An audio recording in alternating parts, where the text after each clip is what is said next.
Hello YouTube, Bookem Dano here. Got a big box in at my LCS when I stopped by on Friday.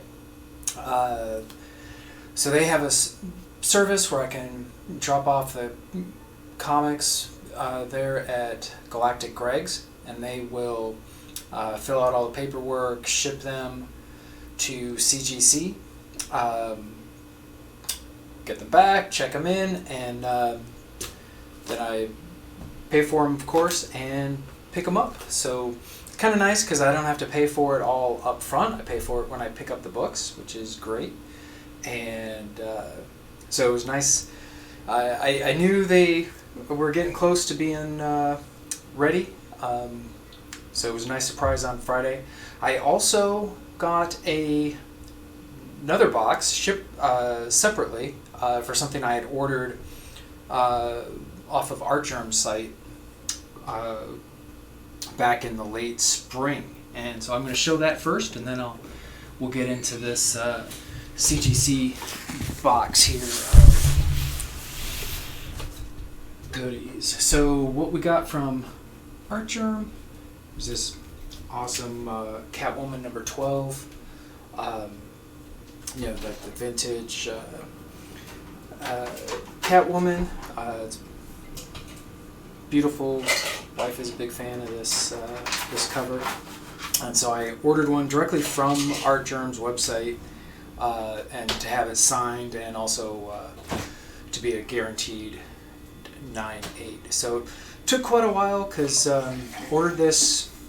It was a pre-order back in May, I want to say, and so we just got it on Friday, August 23rd. So anyway, pretty happy to have this. I've already got it displayed on the wall in the comic room. Alright, so now let's get into this box here.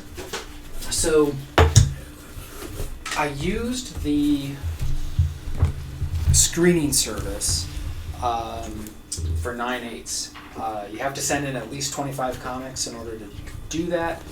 So I sent in 30, and 23 of them came back graded. So I got seven back just in raw form because they got rejected. Yeah, I kind of figured it'd be something like that. There was one. I'll start with this because it's the kind of not sure exactly what happened here. Take it out of the envelope. So this is Action 1000 is the Artgerm variant. It's the BuyMeToys.com edition, cover A. Beautiful cover. You can see that all right. But as you can see, it came back in 9/6, even though I did the screening. So I called Galactic Greg's, and they're on it. They're going to call CGC and see what we can do here. So I'm kind of wondering, has anyone else had this situation come up where you pay for the 9/8 screening, but you get something back that's not 9/8? So, I mean, it's pretty much a binary, should be a binary outcome, right? If it passes the screening, you should get a 9/8. If it doesn't pass, you should get it back without being, you get charged a $5 fee, but you don't get, you don't have to pay for the grading. So I'm curious to know what, if anyone else has had this happen to them, and if so, what'd you do about it? Did was it resolved to your satisfaction? Off the top of my head, it seems to me that it must have passed the screen because it ended up in the pile that got graded. So I think they should take this back and re-slab it as a 9/8. But of course, that's I doubt that's going to happen. It'll probably be more like they'll refund me the grading fee or something like that. So anyway, hope that was interesting. Like I said, I'm curious to know how you all would handle it, or if you've had this happen before. So let me just kind of stick with that theme for a second here. Sent in there was 3 covers in that Action 1000 set from Buy Me Toys, which is in Mishawaka, Indiana, by the way, if you didn't know. About an hour from here. They often get store exclusive variants, which are really cool. Sorry about the glare here. Working hard, but this is this is the cover B, I guess they call it. It's kind of like a vintagey looking version of the cover A. Anyway, I think that's gorgeous. Again, Artgerm is the artist for that. For the Action 1000. All right, and then the third copy of that is the sketch version. I'm just going to leave that in the packaging. So it's Action 1000, Buy Me Toys, Artgerm edition, sketch edition of this cover. So, all right, I still have. I also have the Buy Me Toys Detective Comics covers for Detective 1000. This is Rudolph Migliari. Rudolph Migliari is the Rodolfo. I'm sorry, Migliari is the cover artist, and yeah, that's just really cool. And Casey and Kelly, the owners of Buy Me Toys, were showing me that the covers kind of display nicely. You got the Bat family on the one side, facing towards the Superman family on the other side. So it's kind of cool. They're meant to complement each other, which is nice. So the Detective, there was 3 covers for the Action Comics. There was actually 4 for the Detective Comics. So there was in addition to the regular cover, the kind of vintagey looking one,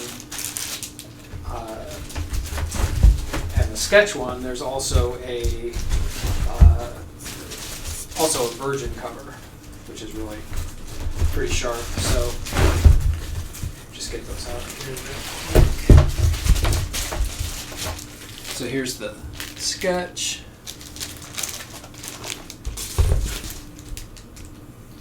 They called this a sketch edition too, but the colors are kind of really, I don't know, subdued, or I'm not sure how you would describe that.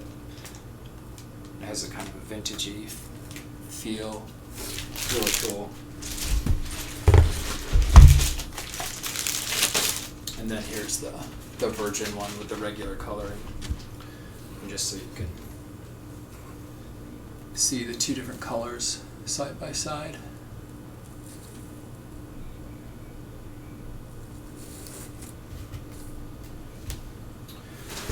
Alright, so I've got one more Buy Me Toys variant that I will show, and then we'll move on to the other books, which are pretty varied assortment of different modern books, like Independence and DC and Marvel and everything. So, but here is the last Buy Me Toys variant, and you can see, like, on the back, it's clearly marked as a cover for Buy Me Toys. This is Green Lantern #1. This is also a Rudolfo Migliari cover. He's been doing a lot of stuff for Buy Me Toys. Really cool. And a sketch variant. So I have another one of these that's raw. I obviously only sent in the one to get graded though. Okay, let's get started here. So in no particular order, this is X-Men 282. It's the first appearance of Bishop. Pretty cool. I also sent in a 283, which is either his second appearance or first full appearance, but that one got rejected. Super happy this one came back. So this is Detective 850. I'm a huge Dustin Nguyen fan, and this is Dustin Nguyen did the cover and art for this issue. Just gorgeous, I think. And then of course it's I think incorrectly, but it's often cited as being the first appearance of Gotham Girls, which gives it a little bit of buzz, but very happy to have that back in a 9/8. Here's another Marvel. This is a Hulk #1. I bought this at it was a comic auction, like an in-person comic auction over in LaPorte, which is 40 minutes or so, half hour from here. I didn't buy much that day. I bought a few Silver Age books that were in fairly rough shape, but I saw this Hulk 1, first appearance of the Red Hulk. It looked really sharp, so I grabbed that and came back 9/8, so very happy about that. Here is Bloodshot #1. This is from '93. It is not his first appearance. Barry Windsor Smith cover, but there is a movie coming out, and I saw the copy I had was in real nice shape, so I thought, why not? Let's send it in. Here is Black Panther: The Sound and the Fury. This is the eBay cover. I believe it came directly from Lone Star Comics in Texas, otherwise known as My Comic Shop. So I bought 2 of these from them. They were, and I had one graded, and that's pretty cool. I got a few Black Panther titles that we'll get to here in just a second.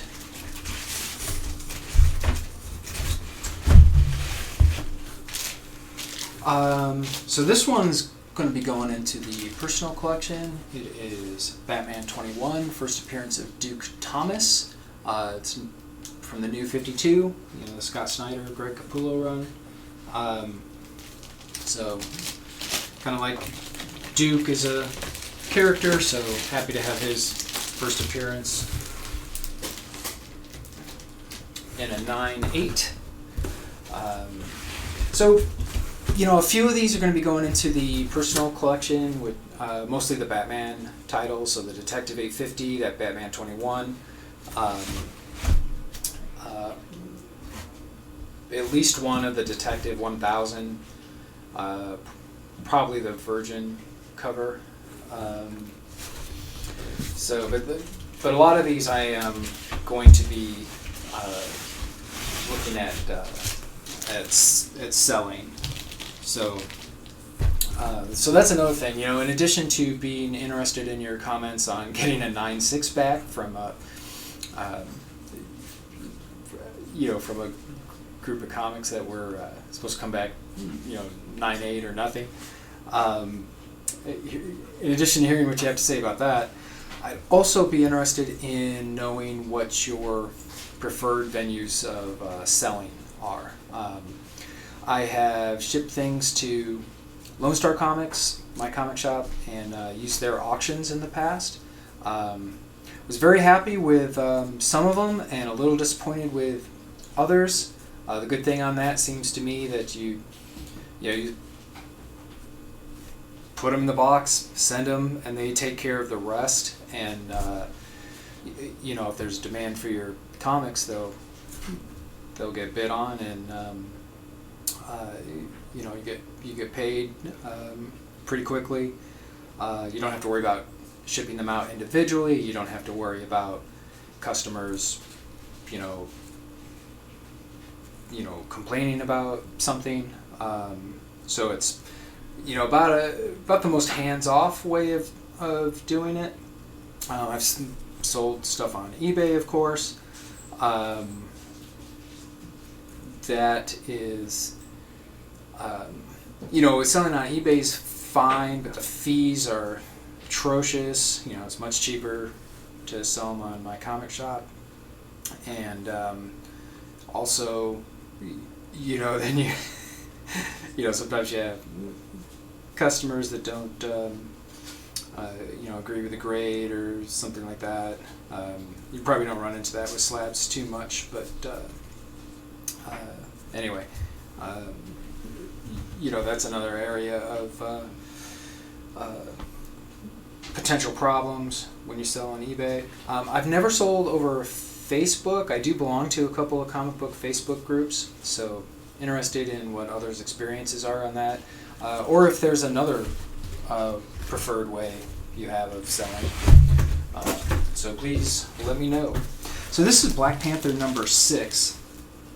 This is Ta-Nehisi Coates' story. This is from 2016, and even though there's no CGC description for it, it is the first appearance of the crew, which my understanding is the first all black superhero team, which seems to me somebody might want to have that. So that's and I got that information from the Key Collector comic app. Here is the first book in that series, Black Panther number 1. I've got a couple copies of this, and I sent in one to get graded. So the note on here is first comic work of Ta-Nehisi Coates, Brian Stelfreeze, cover and art. And number 6 here is also Brian Stelfreeze, cover, although he did not do the interior art. Super happy to have this come back. I don't know if you've been reading Cullen Bunn's Bone Parish. It's a 12-issue series about a story and takes place in New Orleans. Very cool. They're on issue number 11 right now. I spoke to him at C2E2 this year, and so issue number 12 will be it's going to be definitely a hard close on this story. So really pretty intense story, but this cover for number 1 is really amazing, I think. And also there's something's been in production on that TV show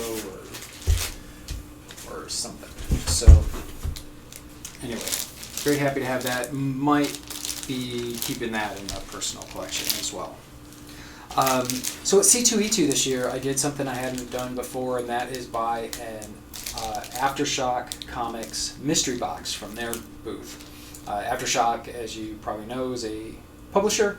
I knew them. I think the first thing I read of theirs that they published was another Cullen Bunn story called Dark Ark. So I went to their booth. I saw they had these great big boxes for sale.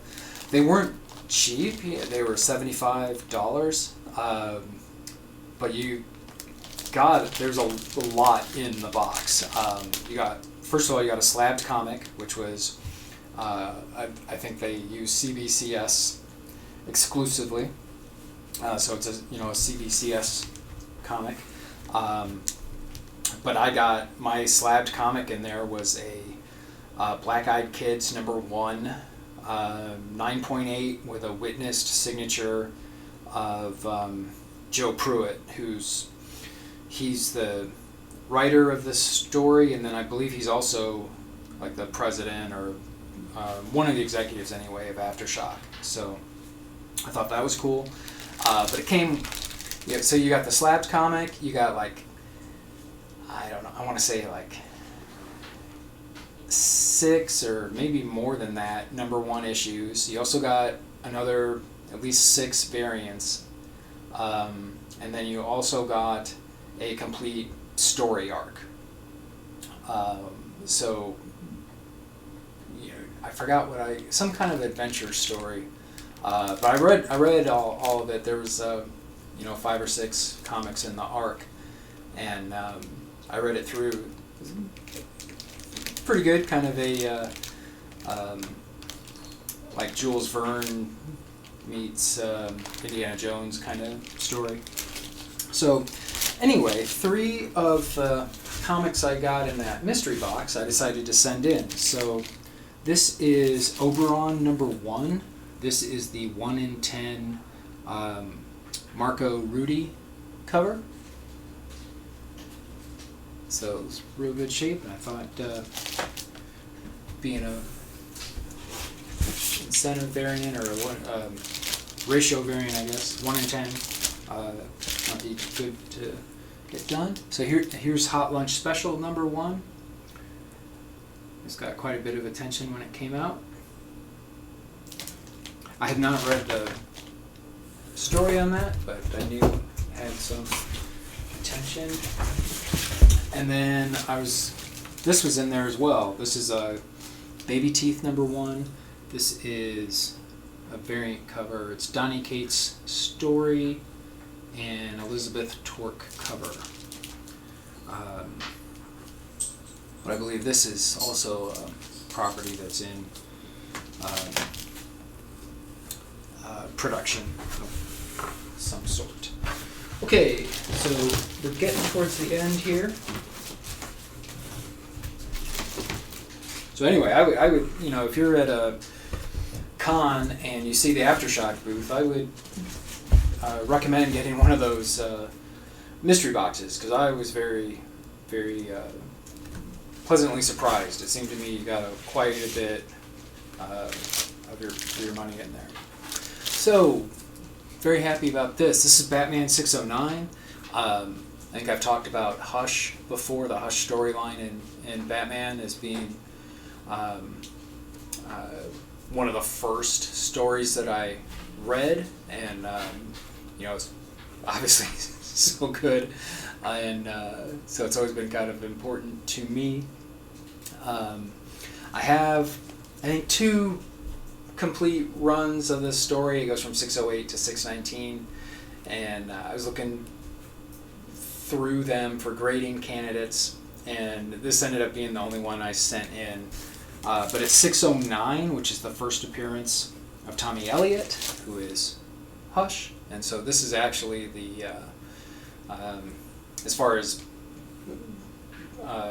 pricing goes, it's the one to get graded. There's covers that I like a little bit better. The 6.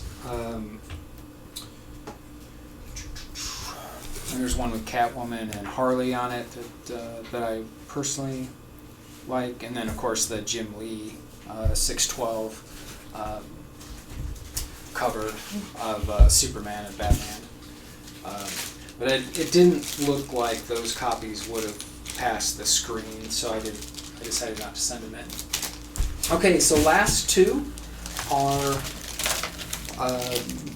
been quite a bit of buzz about. So I've got Naomi #1 and both covers, the variant and the regular cover back in 9/8. So very, very happy with that. I know the prices have kind of fallen off on these a little bit, but knowing how Bendis operates, they've just cooled down a little bit. I think Naomi's going to end up being a character we see again.